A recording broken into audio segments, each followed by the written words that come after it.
Well, good morning, Springfield. It is great to be with you once again, and to my fellow chamber associates, community leaders, and friends, good morning. It's always a pleasure to share with you the great things that are happening at Greene County and report to you that the state of the county is not only strong, but still improving. It's an honor to speak with you each year on behalf of incredible, hardworking public servants, 13 independent elected officials, 18 merit-selected judges, and just over 1,000 dedicated employees who seek to serve their fellow citizens daily. 2022 has been marked by quiet, careful consideration as we have worked with our Citizen Advisory Committee and community and municipal partners to carry out the detailed requirements of the American Rescue Plan, under which Greene County was allocated $57 million for distribution. Earlier this year, the Commission announced awards that would be instrumental in the construction of a number of major community projects. Notable among them are a youth behavioral crisis center in partnership with Burrell Behavioral Health, an 11,600 square foot Brader production facility at Jordan Valley Innovation Center in concert with Missouri State University, and a Center for Excellence for airframe and power plant maintenance training at the Springfield Branson National Airport alongside Ozarks Technical Community College. We then moved forward with promised small business relief, awarding over $3.1 million in grants with an average grant size of just over $11,000. More than 300 often very small businesses were recipients, with 104 being minority-owned in some way. We are now sifting through more than 100 applications as part of the nonprofit program, and we plan to have Tier 1 completed soon, as the Advisory Council has recently completed their work and made their recommendations. We also employed quiet, careful consideration as we worked with our office holders to craft an updated campus master plan that will creatively renovate the old jail downtown into much-needed courtroom space on the second floor, relocate the juvenile administration and Greene County Youth Academy to the first floor, see construction of a spacious new courts lobby connecting both buildings in the current Judicial facility parking lot, and relocate numerous functions currently housed in rented space in the Cox Tower. This means that the County Commission will be housed in the courthouse and even more accessible to citizens for the first time in decades. Fiscal care has been the watchword as we approach this final bond action authorized by the 2017 voter-approved tax to fund improvements, and throughout the entire process. We have now entered the more detailed planning stage of these improvements and expect to have them completed in about 3 years. With its unique checks and balances, county government in Missouri only functions properly when cooperation and collaboration are the first order of business. I am grateful for my colleagues, John Russell and Rusty McLaughlin, and our many office holders whom you elect and who answer directly to you. I am also thankful to serve alongside dedicated public servants like Springfield Mayor Ken McClure, the Springfield City Council, and the mayors and council members and aldermen of all 9 of our cities. Would you please join me in showing our appreciation to these fine public servants?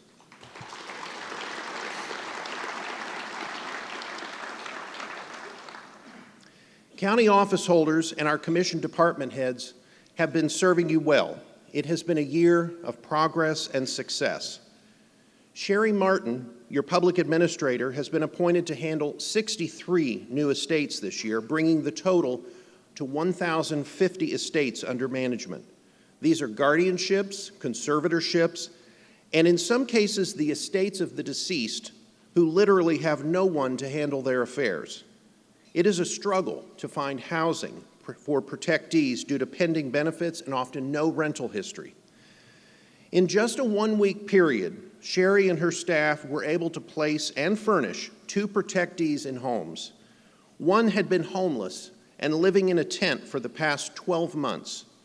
The other was living in deplorable conditions and was placed in her own apartment that staff was able to furnish with donations.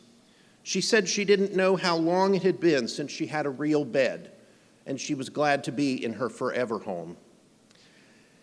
This was a huge win for the small and dedicated staff as they continue their daily work of navigating the legal system and managing daily finances on behalf of clients.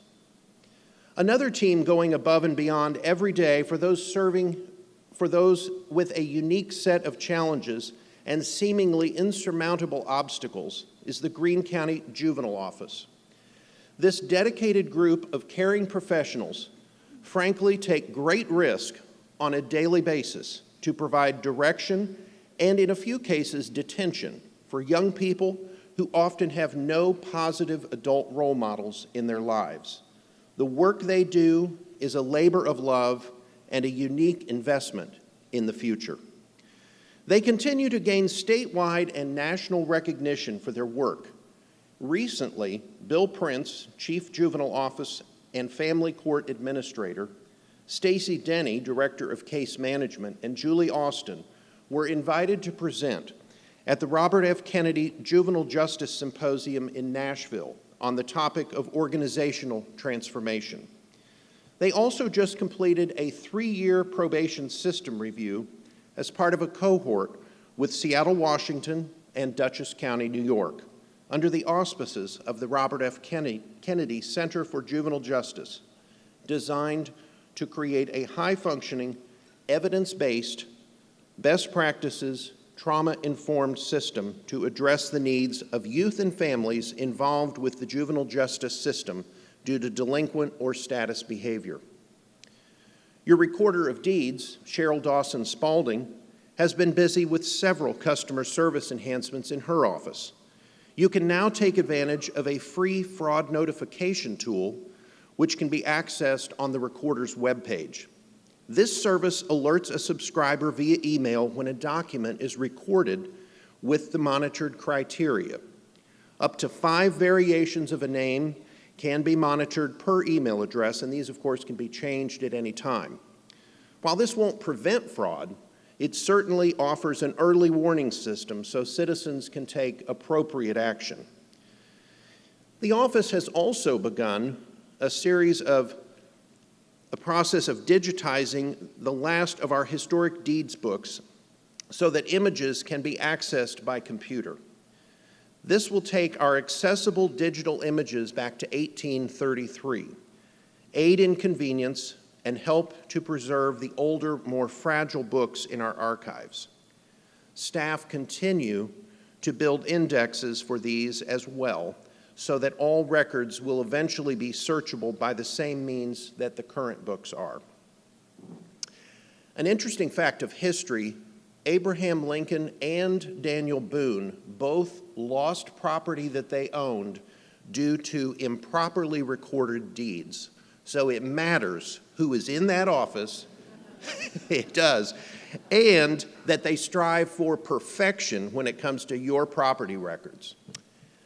Assessor Brent Johnson has completed a quality assessment of over 30,000 personal property accounts, correcting errors and missing data.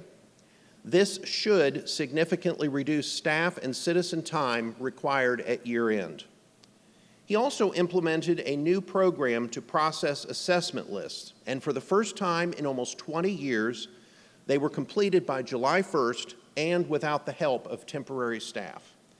These changes positively impacted other offices as well and will certainly benefit citizens as we approach December. Real property appraisers are also performing a comprehensive parcel review to improve the ability to provide more accurate and equal assessments. Auditor Cindy Stein continues to lead her team in best practice enhancements, and they have assisted with the return of our weekly county-wide gatherings known as huddles, based on Jack Stack's Great Game of Business model. where employees, office holders, and even the public can participate in the day-to-day financial literacy and success of the county. We've begun to live stream and record these gatherings, which can also be accessed on our website. We've also contracted with retired County Administrator Tim Smith to bring back the Greene County Leadership Academy. Our first class is underway with 24 participants, and we're already seeing great signs of progress from this emerging group of future leaders. Collector Alan Isett recently completed his annual delinquent property tax sale in which 67 properties were sold. Obviously, some functions of government are not fun, but they fall to us in our role of carrying out the people's business. This year, the collector implemented an early bidders registration system to make it easier for successful bidders to pay. These improvements broadened the pool of bidders and increased surplus collections by a whopping $1.2 million. The office continues to evaluate and improve its internal processes, upgrading their in-house and online payment systems this year. As we approach tax season, they are fully staffed and offering bilingual customer service. The Office of Emergency Management facilitated public safety planning and implementation for multiple large-scale events this year, including the Bass Pro World Fishing Fair, the Ozark Empire Fair, and the Route 66 Festival. Their team participated in a national exercise designed to promote interoperable communications between local, state, tribal, and federal governments. The Central States Communication Exercise was held in Quapaw Nation, where Oklahoma, Missouri, and Kansas meet. Over 50 entities from nearly 24 states and all 10 FEMA regions were present. Public education and readiness has been enhanced recently with a new podcast available on Spotify called Hometown Ready. It provides an interesting, behind-the-scenes look into the world of emergency management and offers citizens insightful information and preparedness tips to keep them safe when things around them are falling apart. We like to be prepared for emergencies. The Highway Department also continues to impress as they maintain your 890 bridges and 2,510 miles of roadway throughout the county. A few of their construction projects are highlighted in the annual report to citizens found on your table this morning. Those alone amount to nearly $20 million in investment. Most notable, the long-awaited Kansas extension is scheduled for completion in the fall of next year. As you can imagine, and as you have also likely experienced the last year, workforce challenges have significantly impacted the county on many levels. Our employees at Highway and elsewhere in the county are working several different tasks to try to deliver the same service that citizens of the county expect and pay for. At Highway alone, our full-time staff is down about 20%, and our part-time seasonal staff is down about 90%. Making some tasks, like mowing our 8,000 acres of rights-of-way and clearing brush, almost impossible to manage. But they continue to work hard and get the job done where it makes the most impact. In what might be a surprise to some, but to us is just another validation of our team-minded county family approach and a major endorsement of our highway leadership team and the care that they take, the collective bargaining employees at the department recently voted to end their affiliation with the Service Employees International Union and to disband. Of course, we will continue to work closely with them to make sure that they have the tools they need to deliver important services. Frankly, even procuring the special paint required for highway striping has been a real challenge this year, but we just keep moving forward. Speaking of procurement, a small purchasing department does yeoman's work behind the scenes in maximizing savings with each public purchase of goods and services. They strive to stretch your tax dollars. And in one recent instance, their bidding effort for a building restoration project resulted in a $40,000 savings. You can imagine how their work, with almost 50 formal bids this year alone, has had a very positive impact. Our budget team has masterfully managed numerous projects in addition to our $261 million annual budget, including the infusion of nearly $16 million in federal emergency rental assistance with the help of local nonprofits. Again, we thank our local partners, the Ozarks Area Community Action Corporation, Consumer Credit Counseling Services, Community Partnership of the Ozarks, Catholic Charities of Southern Missouri, the Council of Churches, and the Salvation Army. When finalized, we expect over $22.3 million in rental assistance funds will be dispersed into the economy. As I mentioned last year, this is not happening everywhere else. In fact, in many communities across the country, the program has been an abject failure and the subject of congressional hearings. But in Greene County, it has been a shining example of how success is possible when we roll up our sleeves and work together. With the inclusion of rental assistance funds, this brings the total of all federal recovery funds, ARPA, CARES, Stafford Act, and FEMA, being dispersed by the county to $113.8 million. The Budget Office also works closely with our Sales Tax Oversight Board, which was seated in 2017, in an effort to maintain the integrity of delivering what was promised to voters in that year's countywide sales tax. Those citizens have pored over stacks of data and financial reports and have helped maintain the spirit of voter intent. We salute them and thank them for their work as they have recently voted to dissolve, their task complete, and their final report published for public review. You can find that report on our website under the Budget tab. Underscoring the excellent management of resources and the great work of our budget team, earlier this year, we were pleased to learn that the county's debt rating would be upgraded from AA2 to AA1, indicating high-quality investment and a very low risk for bond buyers.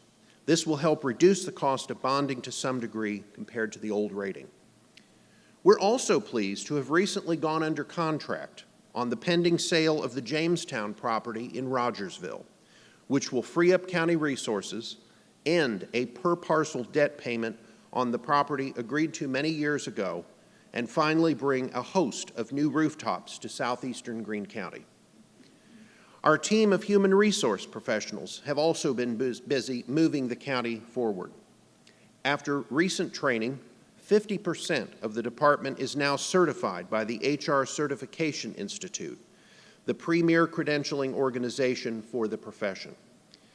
They've onboarded and oriented nearly 300 employees this year and have successfully implemented both a new employee referral program and a tuition reimbursement program. In addition to her duties, Director Malin Jeffries serves as president-elect of the Springfield Area Human Resources Association and will lead the group next year. In May, many of you joined us at the new jail and sheriff's office for its dedication. On June the 3rd, Sheriff Arnott and more than 300 Sheriff's Office employees from every division came together to successfully transfer 838 inmates to the new facility without a single incident.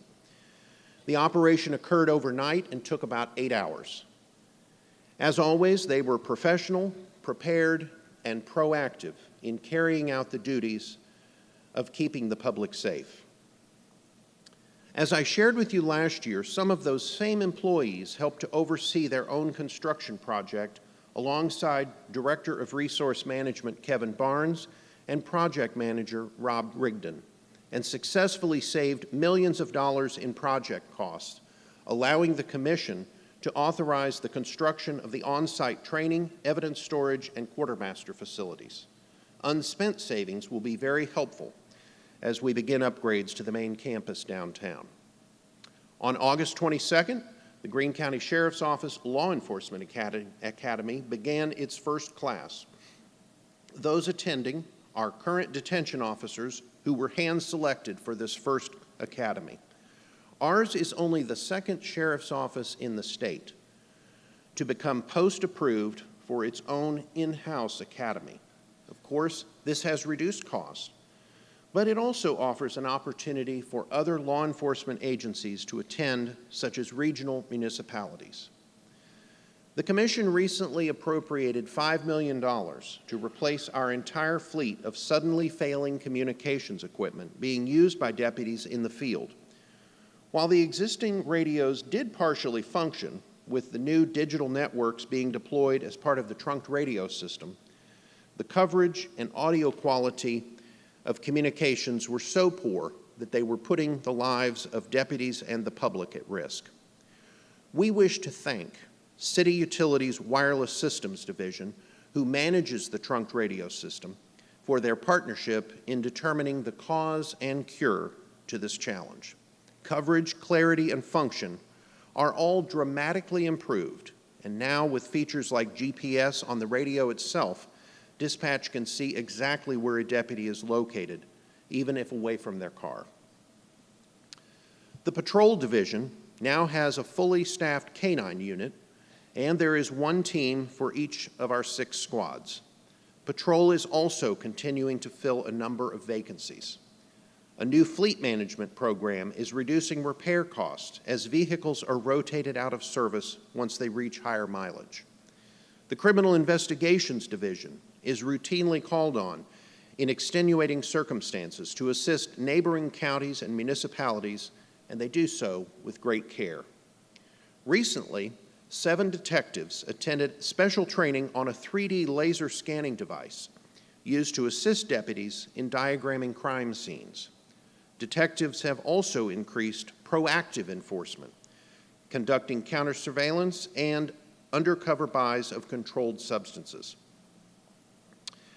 Our judicial courts are also undergoing changes. 6 courtrooms have recently been renovated, and with the opening of the new jail, there were 16 video rooms placed in service. The court is currently using 8 of the rooms on a daily basis, reducing the need for inmate transport and making plans to more fully utilize this technology.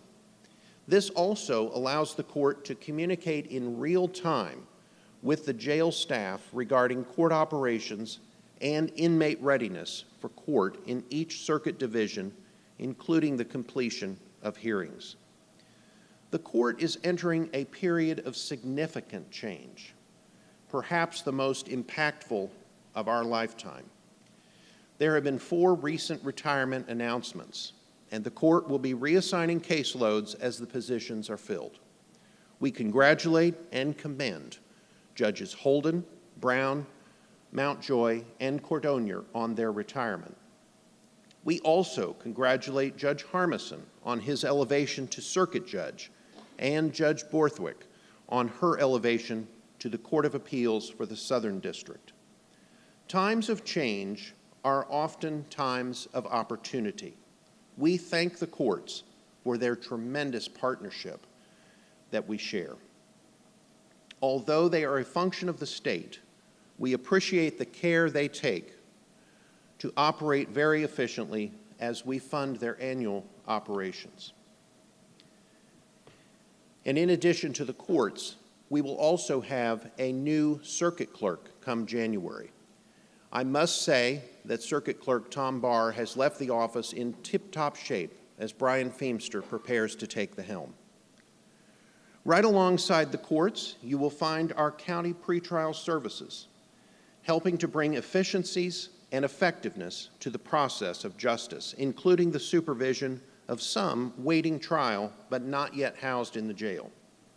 They carefully monitor defendants using GPS and other technologies, managing 657 defendants since January of this year.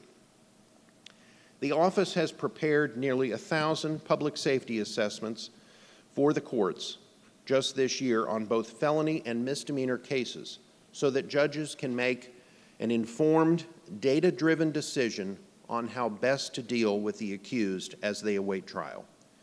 They also screen for drug court, DWI court, veterans court, and co-occurring cases in order to keep the system flowing as it should. Prosecutor Dan Patterson and his team of assistants play a key role in making the criminal justice system flow with all due speed. They've conducted 21 major trials this year and collaborated with the Springfield Police Department and the U.S. Attorney's Office to shut down the individual responsible for purchasing most of the stolen catalytic converters in the area, drastically reducing the instances of that crime. Assistant Prosecutor Phil Furman was recognized by the Missouri Bar Foundation with the coveted Lon Hawker Award for Trial Advocacy. Recipients are chosen based on their demonstrated balance between zealousness and honor, strength and courtesy, and confidence and respect. They must also possess a quick wit in the courtroom that is supported by meticulous preparation in pursuit of truth. Christy Frauneberger, also part of Dan's team, was honored with the Family Justice Staff Excellence Award for outstanding performance in survivor-centered services, partner collaboration, and promoting the guiding principles of the Family Justice Center, a beacon of hope in the midst of the increasing numbers of domestic violence. One area that doesn't get much public notice, but works around the clock to serve, is the medical examiner's office. In December, Dr. Dieter Duff oversaw the final completion of the isolation suite at the morgue along with the negative pressure room. This, combined with a full-time forensic investigator, has improved the safety and delivery time of autopsies. They are pleased to be able to provide death certificates and bring closure to grieving families in a more timely fashion. Most citizens are familiar with the Sunshine Law. Some utilize it. We are careful and faithful to abide by it. This year, County Clerk Shane Scholler was awarded the Sunshine Hero Award by the Missouri Sunshine Coalition in recognition of his efforts to promote government transparency and trust through the principles of the Missouri Sunshine Law. He also has served as the president of the Missouri County Clerks Association, all while he and his staff of 72 newly trained deputy registrars have registered over 8,000 new voters just this year. Shane has also enhanced the documentation paperwork for the chain of custody procedures and a flowchart to both streamline and ensure even better accounting of the custody of voted ballots, unvoted ballots, and election equipment deployed for Election Day. County Treasurer Justin Hill continues to do more with less. The volume of transactions and assets under management has increased exponentially, yet they operate with 25% less staff today than they did a decade ago. They provide excellent service and support for all divisions of the county. They continue to innovate with new technologies, such as their current project, which will bring on a fully integrated payables solution to improve vendor relationships, reduce time of exchange, and save even more funds. I realize that I have given you a more in-depth, detailed look about the day-to-day functions of county government than you may have bargained for this morning. But I did so because we are incredibly proud of the work that our amazing team does every day to make it function for you.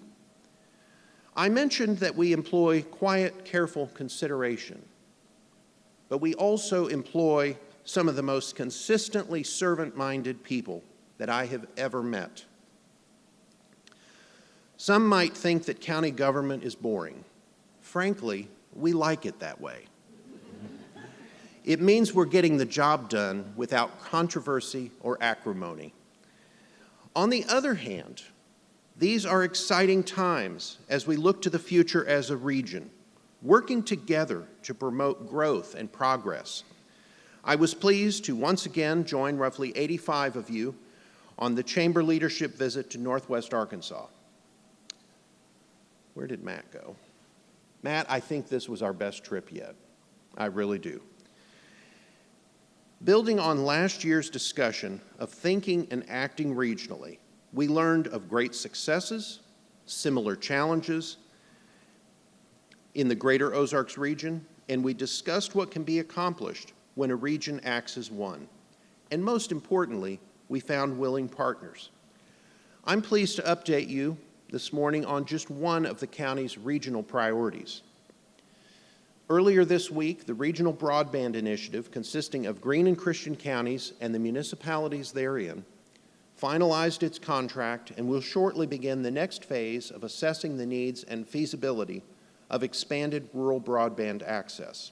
We believe this is a start to something that needs to grow in our region. Thinking regionally was also the subject of your own Vicki Pratt's presentation last week to the Greene County Mayor's Association, hosted in Ash Grove, where she pitched an excellent case for what this organization could do for all communities in our area, complete with community action steps for growing regionally. With area population growth continuing upward at about 3% a year, we are an attractive region and stand on the forefront of something big, particularly if we think and act regionally, even taking up our Northwest Arkansas counterparts on their offer. We also learned at that meeting that the annual Fairgrove Heritage Reunion was just awarded the title of #2 fair in the state, second only to the State Fair in Sedalia. We really do have so much to offer here in the Ozarks region. We are also a region that cares for one another. Just last night, my colleagues and I were in the oldest community in Greene County, Ebenezer, and we visited to see firsthand the amazing work of neighbors opening their own food bank and building a community center. County unemployment now stands at 2.5% for August, well below the state and national rates and lower than the number I reported to you last year. Our task is workforce development, which we will continue to prioritize with our local partners, including the Missouri Jobs Center, a collaborative of 7 counties in the region. Sales tax receipts in the county are up about 11% over this time last year, with August introducing slightly slowing growth. These are still strong numbers as we approach the planning season for next year. We believe these 2 indicators suggest our overall regional economy is still strong. Quiet, careful consideration. Regional partners working together with excitement for what the future can hold if we do our part. That is Greene County.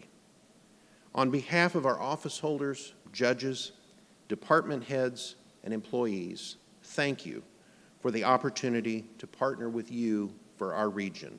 And thank you for the opportunity to serve. Have a wonderful day.